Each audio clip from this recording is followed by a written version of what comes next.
The first time the men came for Amara, her husband had only been buried for 3 days. She was still wearing black. The funeral flowers had not even begun to rot yet. His framed photo was still sitting in the living room, surrounded by white lilies and incense, smiling with the same handsome face that had fooled half of Seoul. Amara was standing barefoot in the middle of their luxury penthouse, holding his wedding ring in her palm, wondering how a man could leave behind so much silence when the doorbell rang.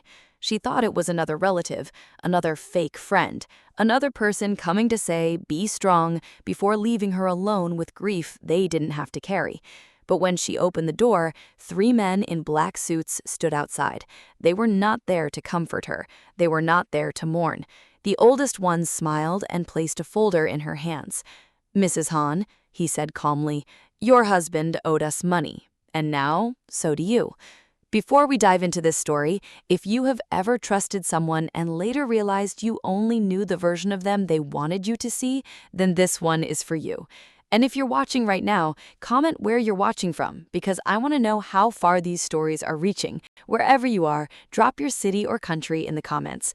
And if you love stories about betrayal, secrets, dangerous men, strong women, and comebacks that hit like thunder, subscribe now, because this channel is for the women who were underestimated, set up, and still found a way to rise.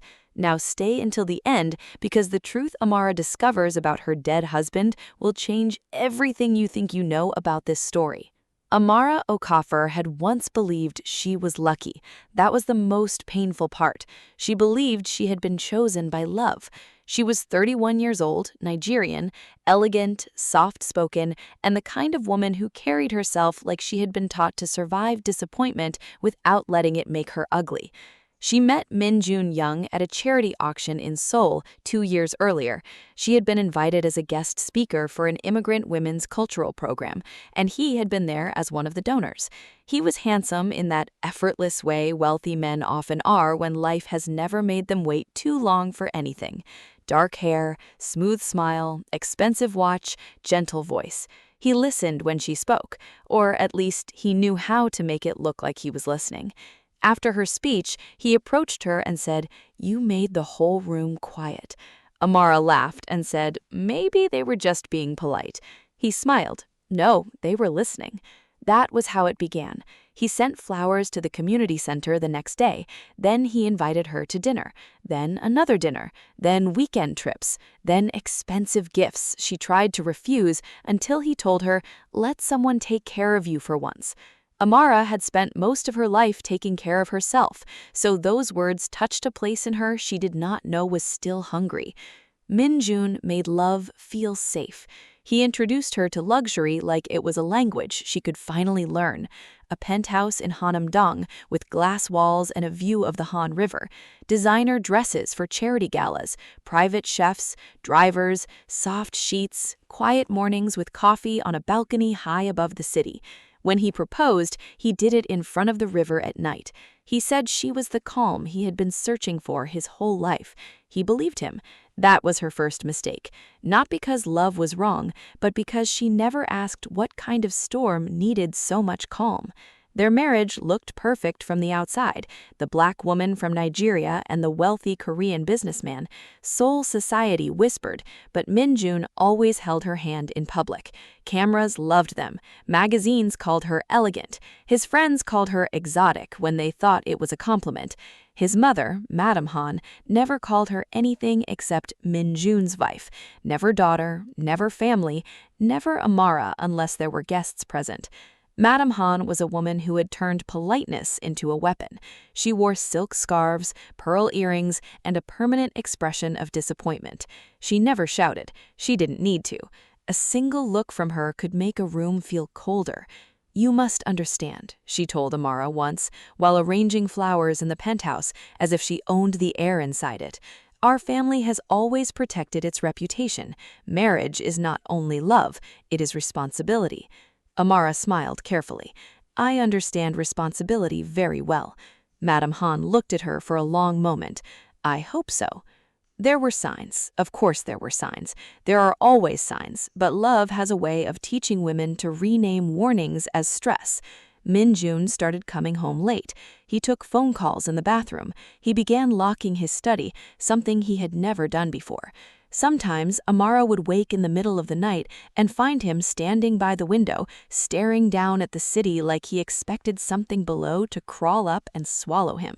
When she asked what was wrong, he kissed her forehead and said, "Business. Always business."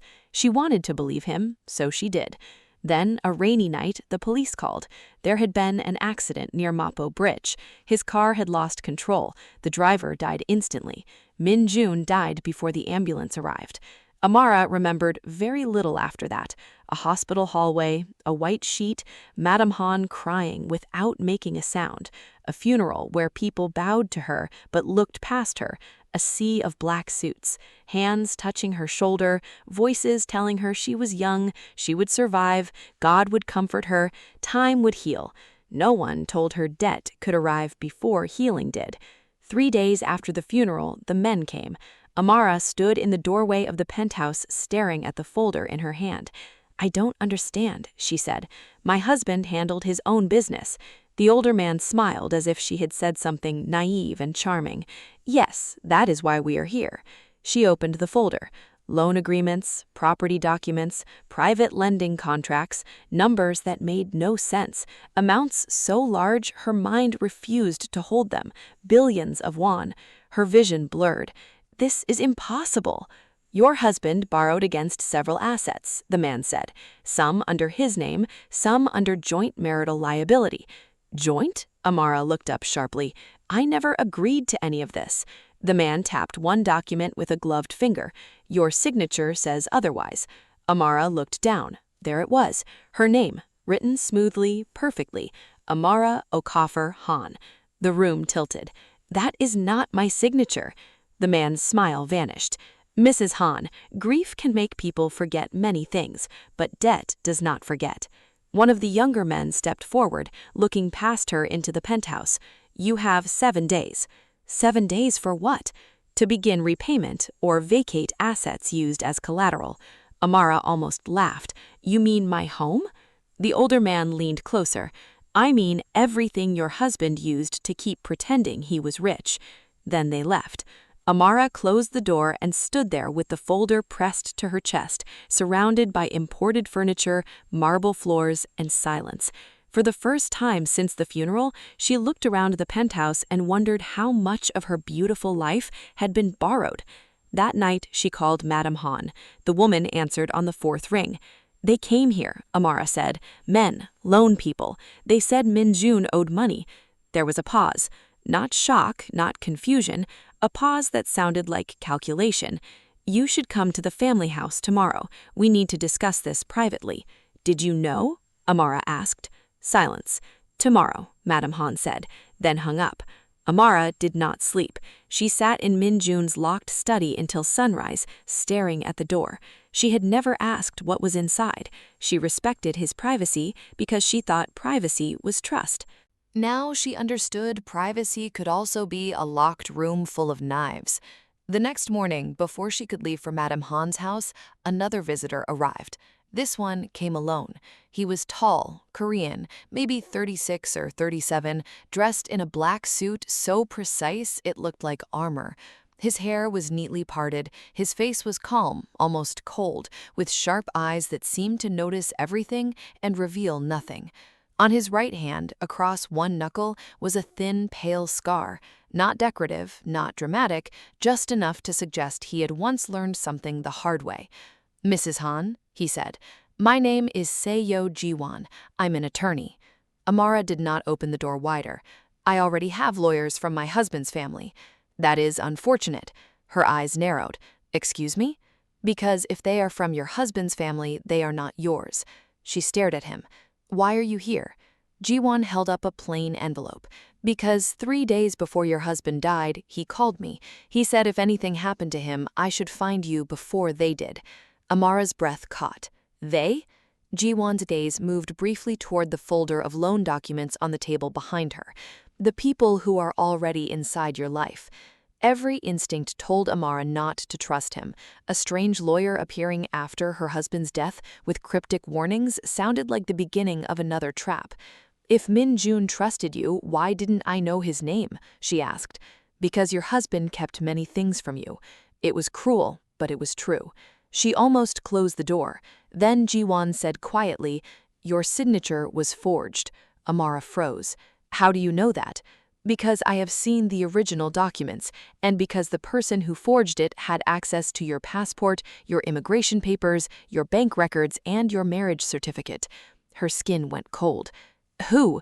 Ji-won looked at her for a long moment. Someone close enough to know where you kept them. That was the moment Amara let him in, not into her heart, not even into her trust, just into the apartment. Sometimes survival begins with opening the door to the person you are not sure will save you or destroy you. Ji-won walked through the penthouse slowly, his eyes catching details Amara had never thought to question. The empty space where an expensive painting had once hung, the locked study, the missing safe from the wall cabinet, the stack of condolence cards on the table, the framed wedding photo near the lilies. Did your husband ever talk about Chairman Beck? No. Private lenders? No. Shell companies? No. Did he ever ask you to sign documents you didn't understand? Amara's face tightened. I am not stupid. Ji-won looked at her. I didn't say you were. I implied it. No, I implied he was careful. She hated that he was calm. She hated that his calm made her feel more unstable. Why were you investigating him? Ji-won paused. Just half a second, but she saw it. I didn't say I was. You didn't have to. For the first time, something like respect flickered in his eyes. Your husband was involved in a financial network connected to illegal lending, forged collateral, bribery, and laundering through real estate purchases. I had been building a case for 8 months. Amara stepped back as if he had struck her. You were investigating my husband? Yes. And now you're here to help me? Yes. She laughed once, bitter and sharp. How convenient. Ji-won said nothing. Amara walked to the window, wrapping her arms around herself. Was any of it real? She whispered. Ji-won did not answer quickly, and that almost hurt more. I don't know, he said finally, but I know this. If you do nothing, they will make you the easiest person to blame. Foreign wife, surviving spouse, signatures on documents, no family power here, no protection. She turned to him. And what do you want? The truth. Nobody wants only the truth. His face remained unreadable. Then stay suspicious. Over the next week, Amara's life collapsed in stages. First, the bank froze several accounts. Then, the penthouse building management informed her that ownership records were under dispute. Then, Madame Han summoned her to the family house. Amara arrived wearing black, not because she was mourning anymore, but because it felt appropriate for the death of her illusions. Madame Han sat in a white room with 2 family lawyers beside her. A tea tray sat untouched between them. We want to protect you, Madame Han said. Amara looked at the documents on the table. By asking me to sign something? One lawyer cleared his throat. It is a statement clarifying that certain business actions were undertaken by your late husband without full family knowledge. Amara picked up the paper. Her eyes scanned the page, then stopped. It says I was aware of the loans. Madame Han's face did not change. It says you were overwhelmed and followed your husband's instructions. It says I helped him commit fraud. It says the family will help reduce the consequences. Amara slowly placed the paper back on the table. You want me to take the fall. Madame Han's teacup rattled softly as she set it down. You should be careful with your words. No, Amara said. I've been careful since I entered this family. Look where it got me. One lawyer leaned forward. Mrs. Han, without cooperation, the lenders may pursue you aggressively. Amara smiled faintly. They already have. Madame Han's eyes hardened. You came into this family with nothing. Amara stood. And yet, somehow, your son died owing everyone. The room went silent. Madame Han's face went white with rage, but Amara was already walking out. That should have been the moment she felt strong. Instead, outside the gates, her knees nearly gave out. Ji-won was waiting by a black car across the street. She hated that he was there. She hated more that she was relieved.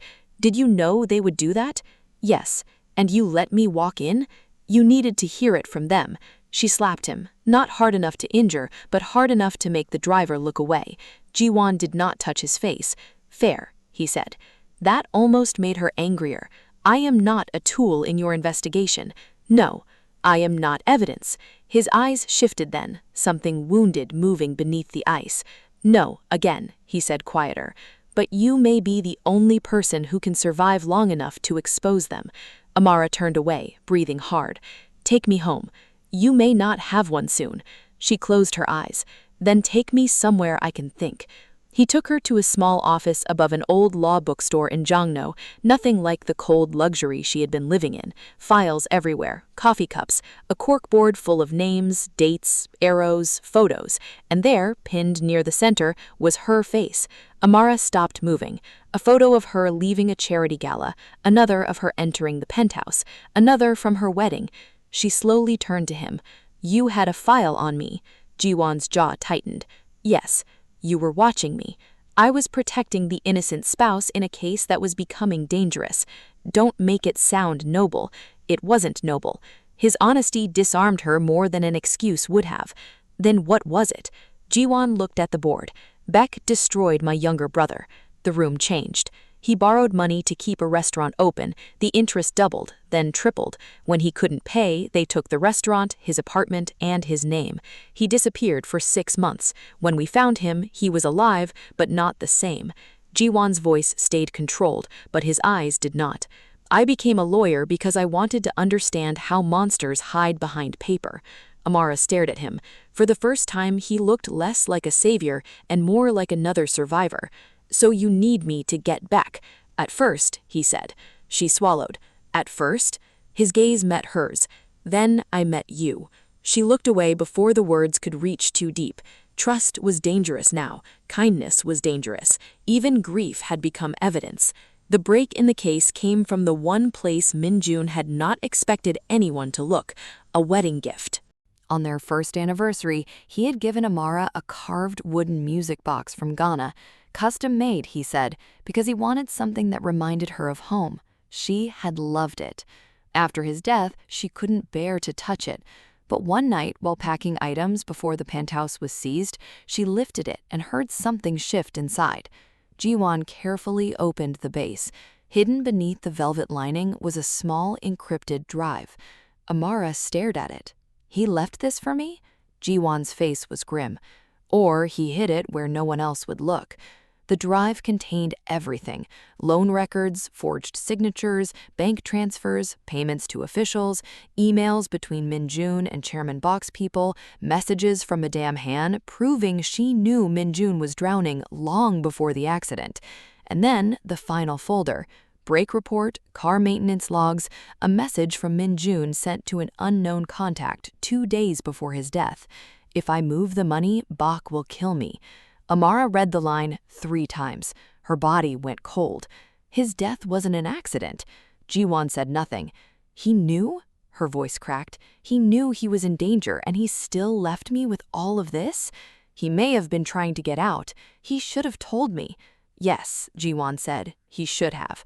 Amara sat down slowly. She didn't know what hurt more, that her husband had lied, that he had been murdered, or that even in fear he had still chosen secrecy over trusting her.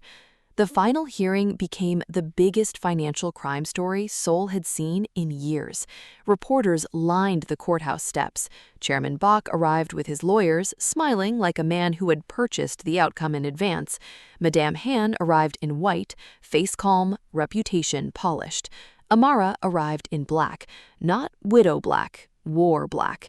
Jiwon walked beside her, but not in front. That mattered. In court, the loan sharks claimed she had signed willingly. Madame Han claimed she knew nothing of her son's dealings. The family lawyers painted Amara as a grieving foreign wife, confused by complex financial matters.